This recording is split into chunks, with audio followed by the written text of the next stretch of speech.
Mais um dia na presença de Deus, com muita alegria, com muita gratidão. A nossa devocional de hoje, 1 Coríntios capítulo 14. Paulo volta novamente ao assunto dos dons espirituais. Então nós podemos perceber que no capítulo 12 ele fala sobre dons. Ele abre um parênteses, que seria o capítulo 13, falando sobre o amor. Aí depois no capítulo 14 ele volta a falar sobre dons, mostrando que o caminho pelo qual eu vou exercer meus dons para agradar a Deus com excelência somente através do amor. O amor é o fator motivacional que eu vou ter da parte de Deus para realizar a obra dele, tá? Agora, é interessante que no capítulo 14 ele fala sobre os dons de profecia e línguas. Havia uma coisa muito interessante lá em Corinto. É isso que eu queria que eu quero muito que você preste atenção, tá? Havia muito a necessidade da igreja buscar dons extraordinários. Por isso que havia até uma certa rivalidade. Eu não preciso de você porque eu tenho esse dom, não tenho esse dom. E o que começou a acontecer em Corinto? Uma desordem no culto. Pessoas começaram a perceber alguns dons extraordinários e acharam que esses dons, como dons de línguas, eram melhores do que os outros. E aí Paulo fala uma coisa interessante aqui no capítulo 14, sobre o dom de profecia.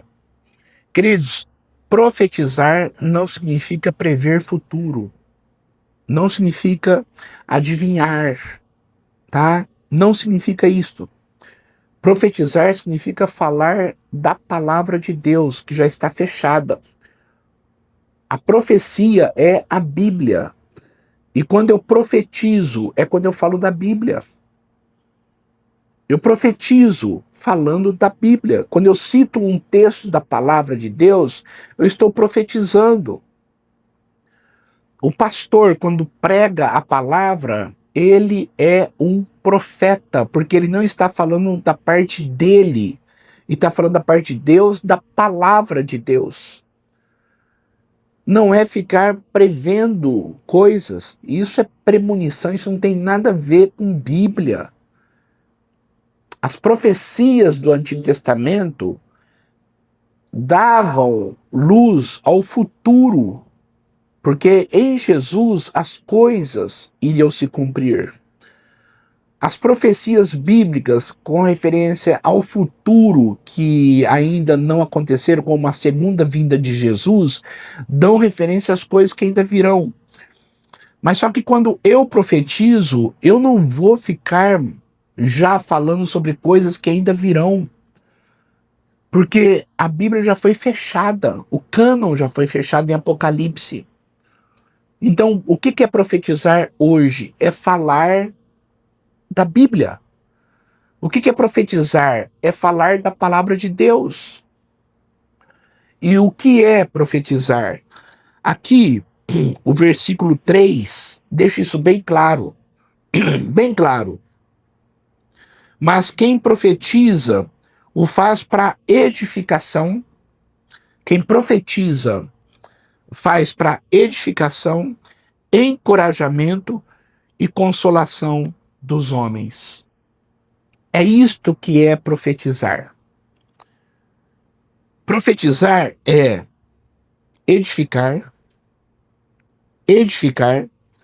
Quando eu prego uma palavra, quando eu falo da palavra de Deus, a pessoa cresce. Ela é edificada com aquela palavra. Tá? Então quem profetiza faz para edificação, encorajamento. Quando eu prego e falo da palavra de Deus para dar coragem para a pessoa continuar firme, permanecer firme. Quando a pessoa profetiza, fala da palavra de Deus, ela também consola os homens, dá força, graça. Então, o que é profetizar? Não é prever futuro. Profetizar é quando você edifica, quando você encoraja e quando você consola. Se a palavra não edificou, se a palavra não encorajou e se a palavra não consolou, não é profecia. Então, quando uma pessoa prevê futuro, ainda mais quando se fala, eu estou vendo uma morte aqui na família, isso edificou alguém? Isso encorajou alguém? Isso consolou alguém? Por isso que lá em Oséias diz, meu povo sofre, padece porque falta conhecimento. As pessoas não leem mais a Bíblia. As pessoas não ensinam mais a Bíblia na igreja. Profetizar é falar da Bíblia. Profetizar é falar dos textos bíblicos, que a profecia já foi fechada e a profecia é a palavra de Deus. Então Paulo fala, a profecia, ela edifica, consola, encoraja e consola. É a pregação da palavra. Aí ele diz, aqueles que falam em línguas, versículo 4, quem fala em língua a si mesmo se edifica, mas quem profetiza edifica a igreja.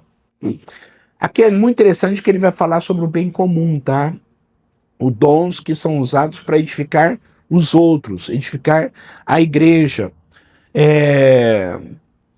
Gostaria que todos vocês falassem em línguas, mas prefiro que profetizem. Quem profetiza é maior do que aquele que fala em línguas, a não ser que as interprete para que a igreja seja edificada. Paulo ele fala uma coisa muito interessante. Quando a pessoa tem um dom de línguas, e as pessoas quando têm um dom de línguas, não tem nada a ver com o batismo do Espírito Santo, não tem nada a ver.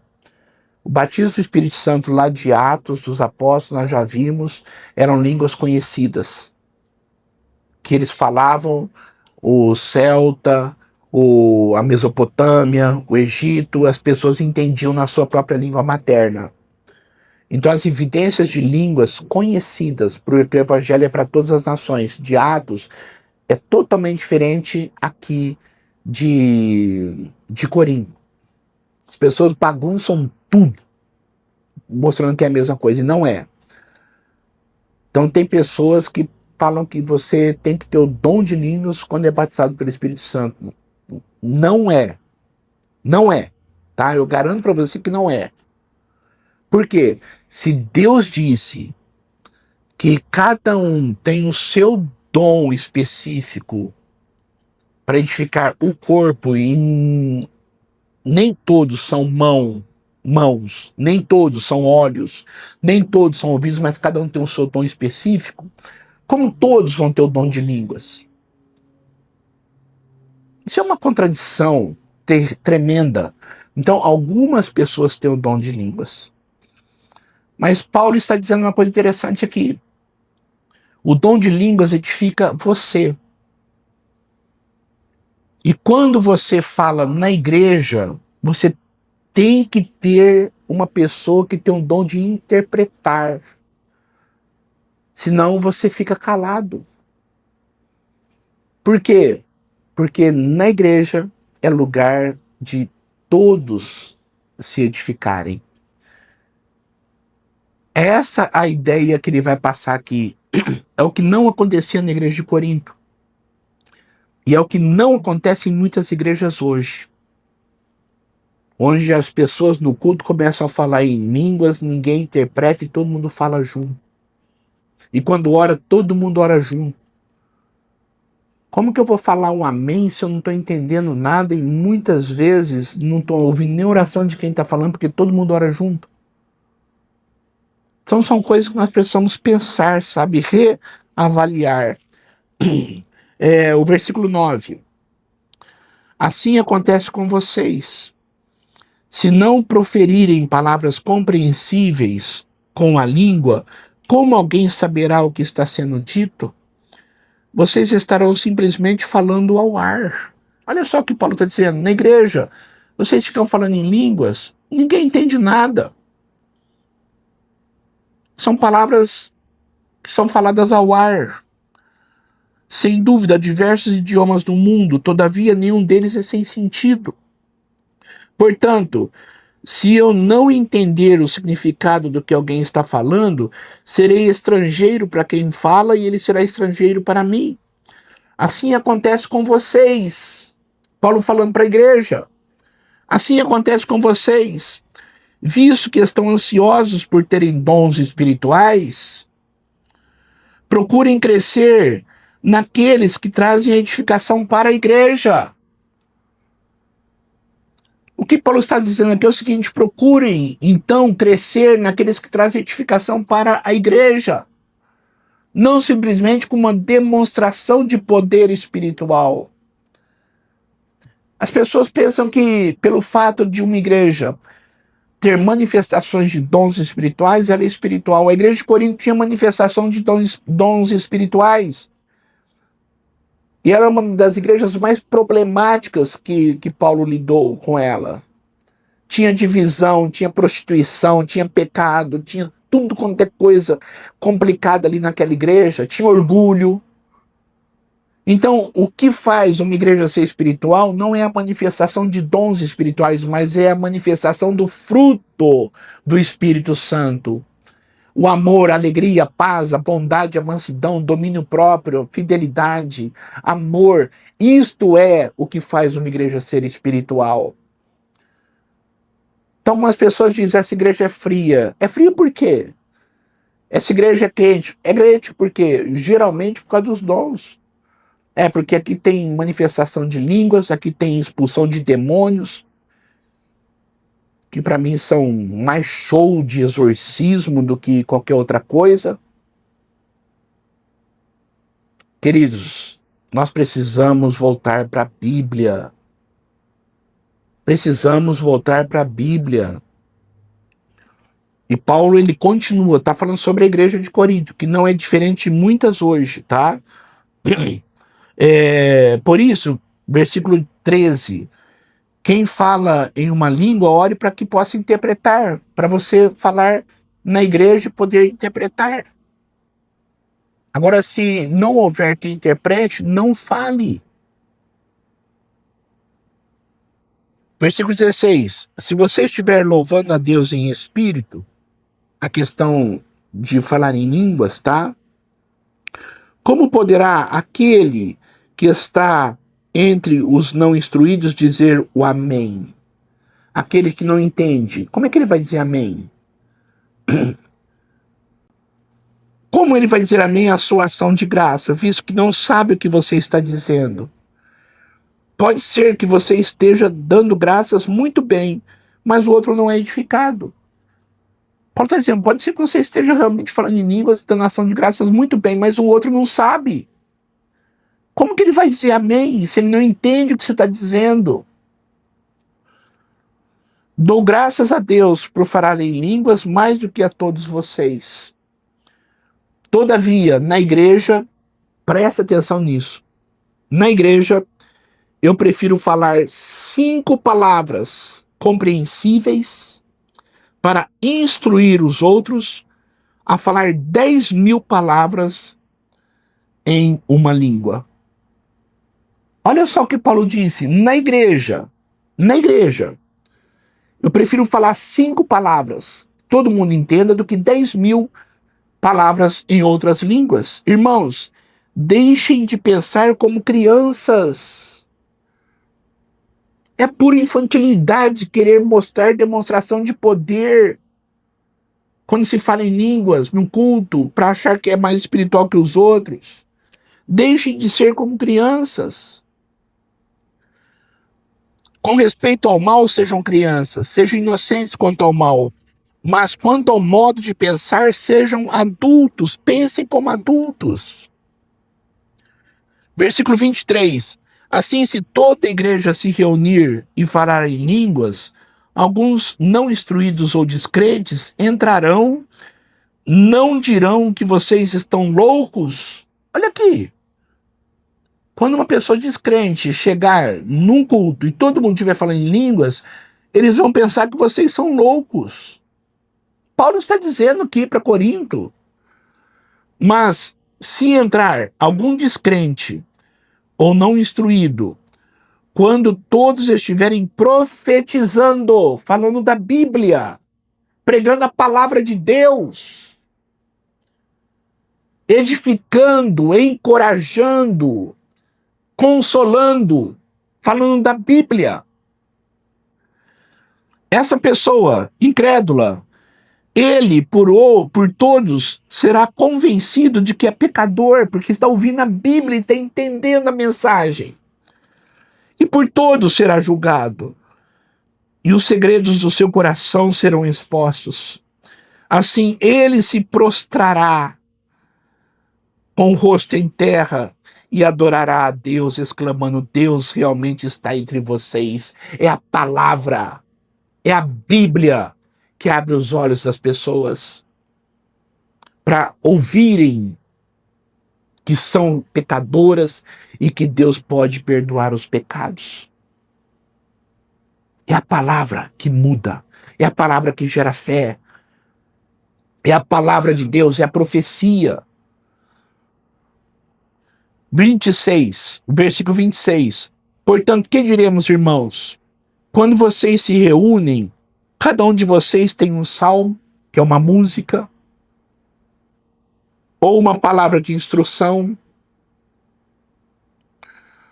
uma revelação, uma palavra em uma língua ou uma interpretação. Paulo diz o seguinte: toda vez que tiver línguas na igreja, tem que ter interpretação. Se, porém, alguém falar em línguas, devem falar 2, no máximo 3. E alguém deve interpretar. O que Paulo está dizendo aqui? Se alguém falar em línguas, fale 2, no máximo 3. Um de cada vez, sucessivamente. Não é todo mundo junto. E fale somente se houver quem interprete. Ou seja, você vai falar em línguas, o outro vai interpretar. O outro vai falar em línguas e vai interpretar. O outro vai falar em línguas e vai interpretar. Pronto. Um de cada vez, no máximo 3. 2, no máximo 3. Um de cada vez e tenha quem interprete. O versículo 28. Se não houver intérprete, fique calado na igreja, falando consigo mesmo e com Deus. Se não houver quem interprete, fique calado na igreja. Não é isso que nós vemos hoje nas igrejas. Não é isso que nós vemos hoje nos cultos contemporâneos. Infelizmente, nós nos afastamos da Bíblia. Infelizmente, muitas igrejas se afastaram da Bíblia. Nós que eu falo é a igreja evangélica. Essa igreja, ela prima pela palavra. Essa igreja está pautada na palavra. Essa igreja que você faz parte. A palavra é a direção para as nossas vidas. Não tem quem interpreta? Fique calado. Não fale nada. O versículo 32. Isso aqui é muito interessante. Porque as pessoas falam: é o Espírito Santo que veio e que me tomou conta de mim, eu comecei a falar. Mas o 32 diz uma coisa interessante: o espírito dos profetas está sujeito aos profetas. O espírito dos profetas está sujeito aos profetas. Ou seja, eu tenho que ter controle. Não existe essa coisa de Deus tirar de mim o senso. Por quê? Versículo 33. Pois Deus não é Deus de desordem, mas de paz. Pessoas gritando, pessoas pulando, pessoas falando em línguas, todo mundo junto. E fala assim, é a ação do Espírito Santo, mas o Espírito do profeta está sujeito ao profeta. Porque Deus não é Deus de confusão, Deus não é Deus de desordem, mas Deus é Deus de paz. Como em todas as congregações dos santos, permaneçam as mulheres em silêncio nas igrejas. Isso muito cultural, tá? A época de Paulo ali, sobre as mulheres. As mulheres começaram a ter um papel importantíssimo na igreja, no Ocidente, onde o evangelho influencia, tá? Mas naquela época era muito complicado a mulher falar. Aí Paulo diz: as mulheres permaneçam em silêncio nas igrejas, pois não lhe é permitido falar. Antes permaneçam em submissão, como diz a lei. Se quiserem aprender alguma coisa, que pergunte a seus maridos em casa, pois é vergonhoso uma mulher falar na igreja. É por isso que na nossa igreja não temos pastoras, tá? Não temos pastoras. Existe o pastor e a esposa do pastor. Mas a esposa do pastor não é pastora. Porque não há, biblicamente, autoridade para mulher pastorear homens e outras mulheres. Não há autoridade. Não há base bíblica alguma. Agora, na nossa igreja, mulheres ensinam no Geração Futuro para as crianças. Quando tem alguma palestra, pessoas competentes para ensinarem, ensinam. Sempre temos palestras aqui das mulheres, é sempre uma mulher que toma a frente. Isso sim, tá? Mas autoridade para pastorear, não. Não tem base bíblica. Não tem base bíblica, tá? Eu quero terminar com o versículo 40. Mas tudo deve ser feito com decência e ordem. Eu creio que esse versículo aqui resume tudo. O culto tem que ser com decência e ordem, porque Deus não é Deus de confusão, mas de paz. E o culto nosso tem que ser equilibrado. Não que não tenha que ter emoção, mas só que a emoção não pode dominar o culto. O culto é racional. A minha mente tem que ser edificada. Eu tenho que entender a palavra. Porque somente quando eu entendo a palavra eu consigo crer na palavra. Somente quando eu entendo a palavra. E para eu entender eu tenho que ouvir a palavra. Então o que segue o culto é a palavra. A palavra cantada, a palavra pregada. Com decência e ordem. Deus abençoe muito a sua vida, para que você realmente entenda isto. Vamos orar. Pai, eu quero agradecer muito, porque o Senhor tem nos edificado, o Senhor tem nos consolado, o Senhor tem nos encorajado através da tua palavra. Muito obrigado pela profecia que já está fechada, que é a tua palavra. Muito obrigado porque a tua palavra é lâmpada para os nossos pés, luz para o nosso caminho. E através dela o Senhor tem nos ensinado quem o Senhor é e como o Senhor deseja ser cultuado. Quem nós somos e o que devemos fazer para te agradar. Muito obrigado, porque o Senhor tem nos ensinado, o Senhor tem nos edificado e o Senhor tem nos abençoado através da tua palavra. Muito obrigado. Eu quero agradecer muito de coração, por essas devocionais diárias que o Senhor tem nos dado o privilégio de fazermos. Porque através delas, o Senhor tem nos ensinado. Muito obrigado. Em nome de Jesus, amém e amém. Eu sou muito grato a Deus, sabia? Por podermos ter esse tempo aqui. Por podermos falar da Bíblia, profetizar, edificar, consolar e encorajar. Eu sou muito grato a Deus por você estar aí ouvindo, por você estar fazendo as devocionais, por você estar lendo a Bíblia. Eu sou muito grato a Deus, porque está havendo crescimento espiritual na sua vida e na minha vida. Deus abençoe muito você, tá? E amanhã eu espero você. Deus abençoe e até amanhã, se Deus quiser.